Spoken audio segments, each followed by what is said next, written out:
ये देश 140 करोड़ देशवासी हम सब रहते हैं। भारत का आनंद अलग है। भारत का रहने वाला 140 करोड़ आदमी ही सनातनी है, क्योंकि हमारा छाया सनातन का है। हम सब सनातनी हैं। यहां की नीतियां भी उसी के अनुरूप हों। शिक्षा नीति, चिकित्सा नीति। आपको कह रहे थे ना कि कोई इतनी बड़ी बीमारी से बिना एक टैबलेट लिए मैं आपके बीच बैठा हूं। रामदेव जी आए थे, आकर के बोले हमको केवल बता दीजिए कि किया क्या आपने। And how is it possible, क्योंकि मैंने आपको देखा उस समय। पर हमारे शास्त्रों में क्या क्या छुपा है आपको पता है। शिव संहिता, तालु और जिह्वा के, तुम्हारे बॉडी में ये ऐसे ऐसे जगह हैं। स्टेम सेल्स के बारे में तुम खुद जानते हो, स्टेम सेल्स किसको कहते हैं। पर कैसे उनको प्रोड्यूस करना है, विधियां ही तो हैं। मैंने इसीलिए कहा मुझे खुद लड़ने दो इससे। और ऐसा नहीं कि मैं संघर्ष कर रहा हूं, मैंने कहा था मैं आनंद ले रहा हूं, मुझे आनंद ले दो, क्योंकि मैं आनंदम धाम में पड़ा हुआ हूं। हमारे आश्रम का नाम आनंदम धाम। हम मौज में पड़े थे, और आज तो कल वहां कभी मौज में पड़े थे, पर आज गोंदिया में हनुमंत कथा में हनुमान जी की कृपा से खड़े हैं जी।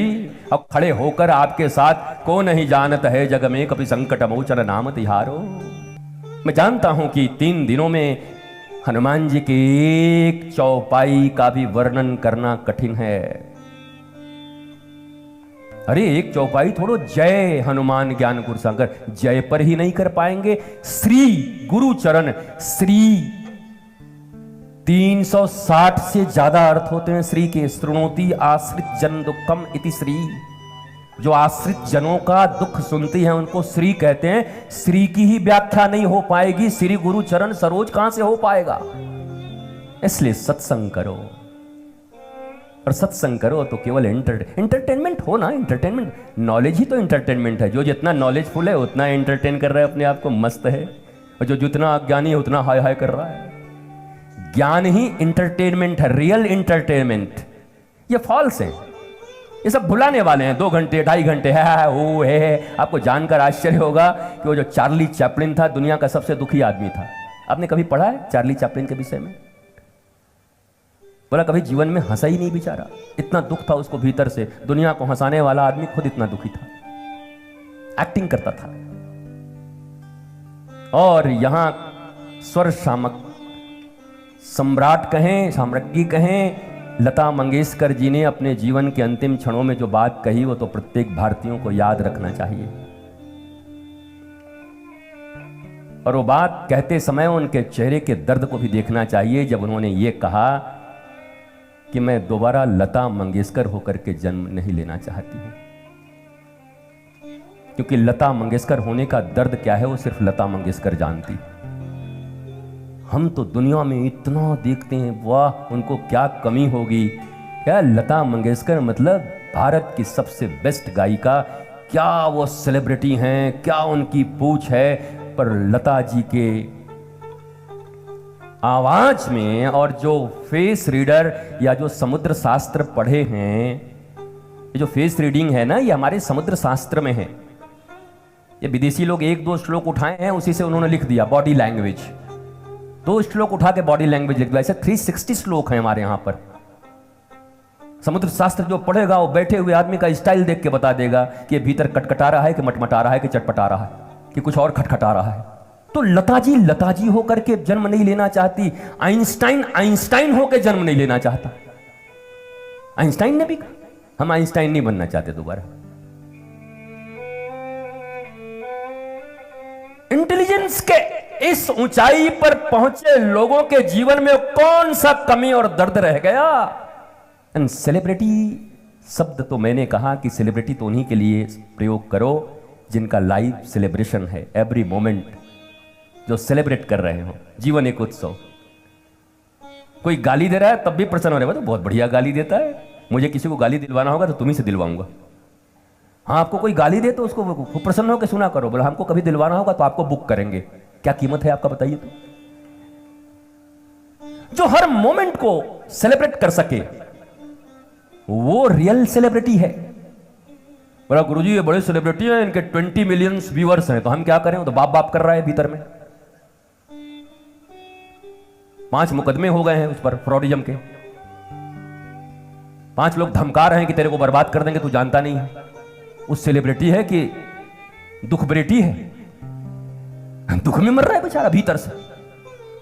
आप जरा सोचो सुशांत सिंह जी के लिए। सुशांत सिंह राजपूत बिहार का एक साधारण सा बालक निकल करके और जाकर इतना लोकप्रियता पाकर के भी क्या कमी रह गई भाई? क्या कमी रह गई?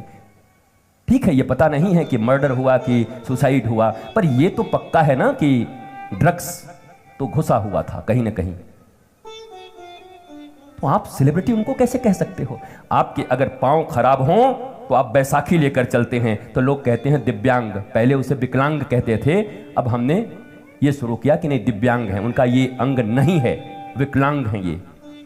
कहते हैं ना, पांव नहीं है, हाथ नहीं है, आंख नहीं है, तो बाहर से किसी लकड़ी की जरूरत पड़ती है चलने के लिए। मैं पूछता हूं, जो ईश्वर की संतान है, जो नॉलेजफुल है, केवल पर्दे लगे हैं, उस पर्दे को हटाना है। मैं रास की जो बात कर रहा था कि रास का क्या मतलब होता है, बोला भाई रास का एक ही मतलब है, जैसे कोई नई नई ब्याही हुई बहू, नया ब्याह हुआ है और बिहारी जी के सामने, बांके बिहारी के सामने जाकर खड़ी हो तो बांके बिहारी के सामने भी पर्दा लगता है और बहू के पास भी घूंघट है।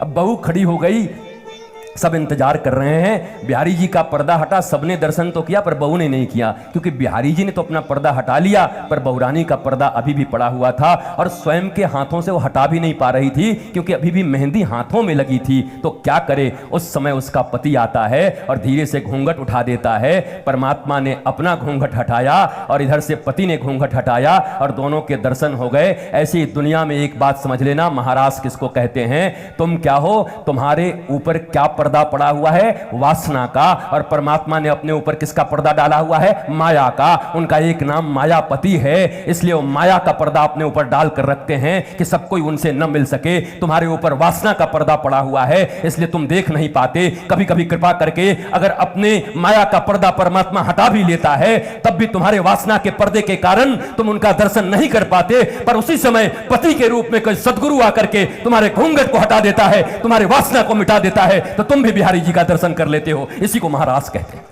महाराज बस इसी को कहते हैं, इससे ज्यादा महाराज नहीं है। पति मीन स्वामी होता है, ज्ञान का स्वामी। पति और पत्नी, हस्बैंड एंड वाइफ, इतना साधारण चीज नहीं है। पत्नी जो अपने पति का आध्यात्मिक पतन न होने दे, पत्नी आध्यात्मिक रूप से पतन नहीं होने दे कभी भी। और मैं धन्यवाद देना चाहूंगा बरसा ताई को। अब आज तो बरसा बेटी कहने का मन कर रहा है। हमारा भाव ऐसा, हम क्या करें कि आध्यात्मिक रूप से समृद्ध करने में, क्योंकि जब कोई आध्यात्मिक गतिविधि घट रही होती है तो मैंने कई बार देखा इतना उत्साह, इतना उमंग छोरों में भी नहीं है। जो 17 साल 18 साल के, वो भी ऐसे मुर्गी की तरह बैठे हुए। अब बरसा तो चाहे सुंदरकांड का पाठ चल रहा हो, चाहे कभी सम्मेलन चल रहे हो, चाहे कथा चल रही हो, चाहे हवन चल रहा हो, बरसा का एक अलग ही उत्साह रहता है। हर चीज उत्सव की तरह देखती है। हालांकि मुझसे ज्यादा प्रफुल्ल भाई जानते होंगे, लेकिन मैंने जो पढ़ा उतना मैं कह रहा हूं कि ऐसा भाव, तो ये उत्साह होना चाहिए जीवन में। इस उत्साह के साथ ही अपने जीवन को आगे बढ़ाना चाहिए।